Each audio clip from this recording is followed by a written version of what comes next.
I'm Jeff Roods, and I had an NDE. My NDE took place about 20 years ago. I was alone in my apartment at the time. I had a girlfriend, and of course, I had family that I could have counted on back then. But I came to a point in my life where I decided I didn't want to be in life anymore. So I decided to attempt to take my own life. The things that led up to this are really not so important. They're also not very relevant to this story at all. So I'm going to leave that out. But I took as many pills as I could find, basically. I took an entire family pack of antihistamines. I think it was 62 pills or so back then. I took a good handful of painkillers, pretty much anything I could find to do the job. And something strange happens when so many antihistamines come into play. The body does some pretty strange stuff, or I should say, the brain reacts to them pretty strangely. At least it did for me. I sat down on my couch and ended up laying on my couch because I felt really, really tired, wanted to sleep, and had the TV on. And on the TV, there was a little comedy movie with Santa Claus on it, strangely enough. That's one thing that I really remember before I closed my eyes. I remember thinking, well, that's nice. I'm just going to go to sleep now and never wake up. So that's what I did. I fell asleep. At some point, and I'm really not sure how long it was, I woke up, and this was clearly the effect of the antihistamines. I started to hallucinate. Um, I really can't say exactly what the hallucinations were. There was only one hallucination that I fairly remember to a somewhat clear point, but it's still extremely foggy in my head. I really only remember pretty much what kind of happened. I went into the bathroom and I thought I was giving a little kid a bath. I thought I was watching a kid or something doing some babysitting, apparently, is what I was thinking in my hallucinatory state. And I started filling the bathtub up and I saw the kid in the bath and I was giving it a bath. And well, lo and behold, after this entire experience, I found out that I was actually giving the bathroom rug a bath and it clogged the tub. Well, the tub overflowed, went into the apartment downstairs, and the tenant under me at the time called the police. I can't remember too much about the police visit either. Most of what I can remember there is that they were walking around. I remember them asking me if I was on the planet Mars, and I remember them more or less just trying to make sure that I wasn't a danger to myself or anyone else. Lo and behold, they didn't know what I was trying to do, and they left. This was an area, a small suburb outside of Chicago that was pretty, yeah, drugs was like a daily thing there, so it really wasn't that important for them. I was just another kid whacked out. So some time had passed. Honestly, I'm not really sure how long. I was completely out of my head at that point. My brain was not functioning correctly. It's obvious to me now. It's taken me many, many years to try and piece this stuff together, what happened before and what happened after, essentially. And I could tell it was daytime because I remember looking at the window and seeing light. There's really not too much more to that. At some point, I remember sitting on the couch, and this is where things started to clear up. It's where I started to really have a recollection of everything. I sat on the couch, I looked up at the ceiling, up into the corner, and I saw a little black dot. And I kind of thought, oh, what is that? Well, that's cool. And I kept looking at it. I kept looking at it. I couldn't really look away. Thought to myself, I kept thinking, what is that? What is that? And as I did that, the black dot started getting bigger and bigger and bigger as if it was coming towards me. And I realized at some point it was coming towards me. And as it was coming towards me, I started to be able to make out details. Not absolutely every detail, but what I saw was a figure, a very large figure, in a black robe with very long black flowing hair and a elongated face with elongated fingers. And as it got closer, some of these details started coming clearer for me. The skin on this figure was, at least it seemed like skin to me, or that's the only way I can define it. The skin was white and black cracked, as if it was like dried cracked ash. That was the same on the hands as the face, and the really elongated face had very deep black holes where the eyes would be. And anybody who knows Grim Reaper or Angel of Death or whatever will know that this is pretty much what I'm probably talking about. It seems to me that that's what it was in my later recollection, at least our definition of it. So it continued getting closer. I wasn't scared. You might think that somebody in this situation would be totally scared. They would be very nervous at seeing something like that. I really wasn't. I felt like a friend was coming. Death, I'll just name it that, sat in a chair that was next to the couch. We also had a chair next to the couch, and it actually sat there, looked at me, and I remember that we had a conversation. Honestly, I don't remember what the conversation was. Again, I don't think it was important at the time, but we didn't talk with our mouths, and it also had a mouth. It was more like a slit, but it had a mouth. And we were basically communicating telepathically. After a time had passed, again, I'm not sure how long. I know that we had conversed for a time, though. Time was a strange feeling at this moment. I really didn't have a feeling of time. I knew that there should be, but I didn't have it. And at some point, Death just pointed its finger right at my face, and pretty much instantaneously, I was transported or teleported or whatever. I was just in another place. I didn't see a tunnel or anything like that. I was just poof there. And this place, as I got there, was bright. It was white, whiter than white, I guess you could say. And it was so bright.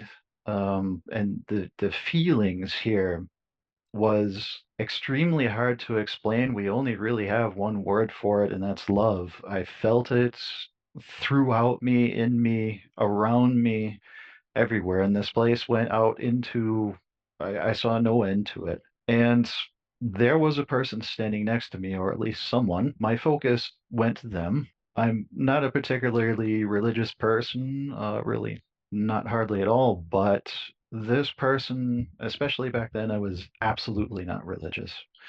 Especially back then, for me to feel this amount of love where I was in my life, especially even more, I would have expected it to be absolutely impossible. Yeah. So again, I looked at this figure who was standing next to me, and they had sort of long, flowing brown hair, and it looked like kind of a white robe, I would say, but I didn't see any folds in it or anything. I just don't know how else to explain that. But the face was blurred. I couldn't see the face.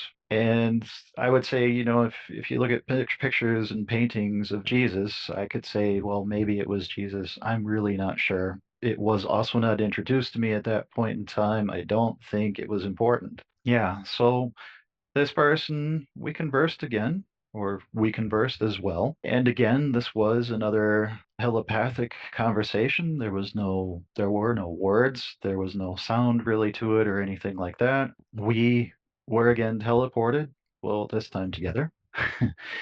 And this person next to me was standing in front of a bubble.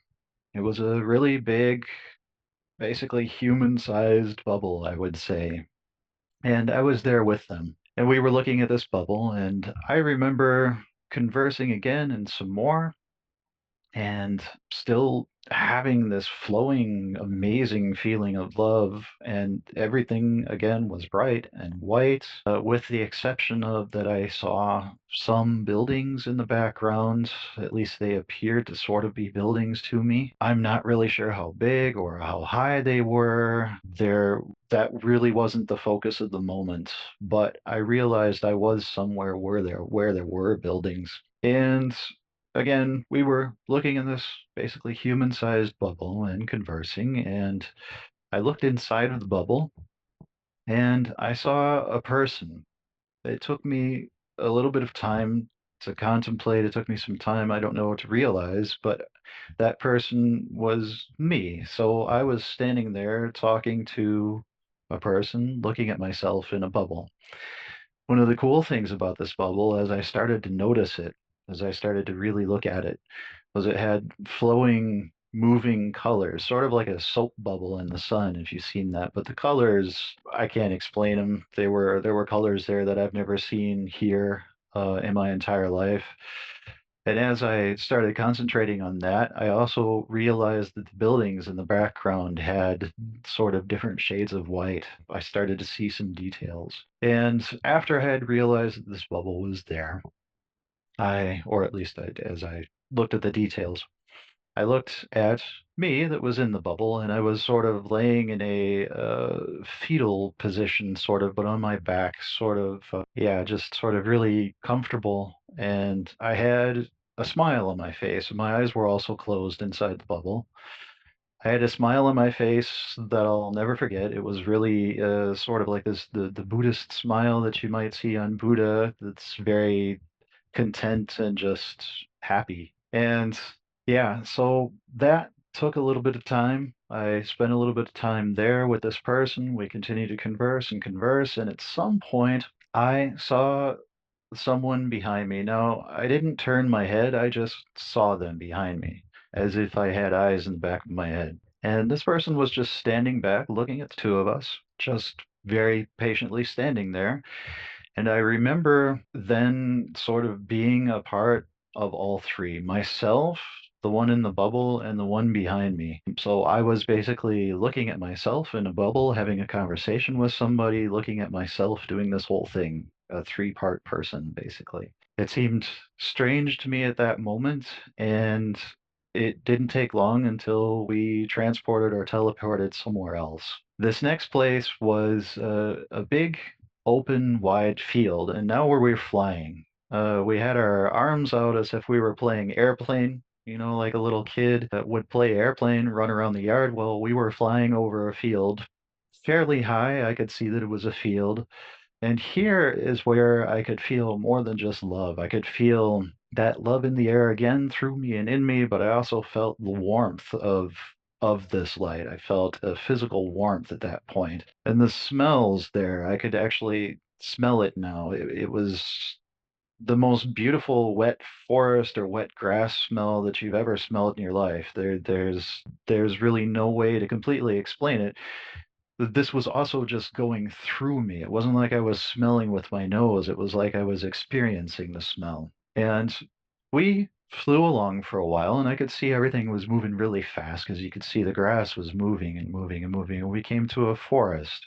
The forest was to my left side, and I remember looking over to the person that was still flying with me with our arms stretched out, kind of seemingly having some fun. And I looked down at the forest and I saw a group of people in a small clearing inside the forest. And immediately I went down there. It only took a split second and I was there with them. And it was a party. It was like a bunch of people in like medieval style clothing. Now I find that maybe a little strange, but apparently I could relate to that. And we were dancing and having fun. And that really didn't last very long. And again, with these people, I couldn't see any faces. They were all blurred. And however, I could smell the forest as well in the same way as the field, as more like experiencing that, smelling it. I could smell the dew on the leaves. I could smell the wetness in the trees. It was the most beautiful forest I've ever experienced. And that went on for a very short time. And then I went back up to flying with my arms stretched out still. But this time, the person who was with me wasn't with me anymore. I was by myself. And I began flying faster and faster. And I remember seeing the trees go by faster and faster. How you see everything starts to blur. And I remember looking off into the horizon and seeing a line of separation. This line of separation was sort of a gray blue. And I remember flying faster and faster and pretty much dive bombing into that horizon. After that, I don't remember anything about the NDE. Now, I can say afterwards, I was a skeptic at that time, an extremely strong skeptic. I chose to ignore the NDE. A lot of people ask me, well, how can you ignore an NDE? How can you ignore something so profound like that? Well, it's actually pretty easy. If you see it with a strongly skeptical mind, you can dismiss pretty much anything that comes and smacks you in the face. You can still ignore it. I chose to call it part of the hallucination. I just said, oh, I just had a hallucination. That was nothing. No. And some time went by. Of course, I went to a clinic and got help for depression and stuff like that, since I did try to take my own life. And it really didn't help. Uh, the only thing that really helped was having that experience in me. Like I said, I really did not try to acknowledge it at that point, but I don't think that mattered. I don't think that that was the point of my NDE. The point of my NDE was to remind me that I'm alive and that life is joyful, no matter how hard it gets. And it gets hard sometimes, I know, but that was, I think, the reason for my NDE. And after years of reflecting on it, I came to the conclusion that it was an NDE. I could admit that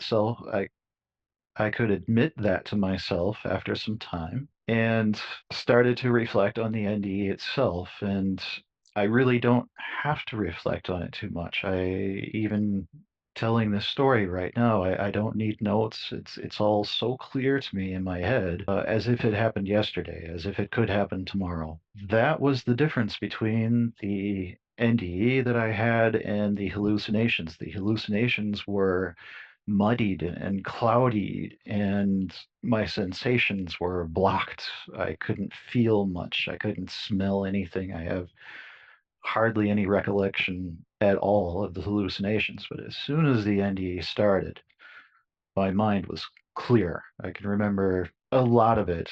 Through the years, some details have been lost. And again, I think that's irrelevant to my life. I think the point of it was really just to show me life is can be fun and important. So I'd also like to say if there's anyone out there watching this that is at a place where it seems like nothing can go right, I know that you don't care about anything at all. And being at that point, I also know how dark and depressing it is.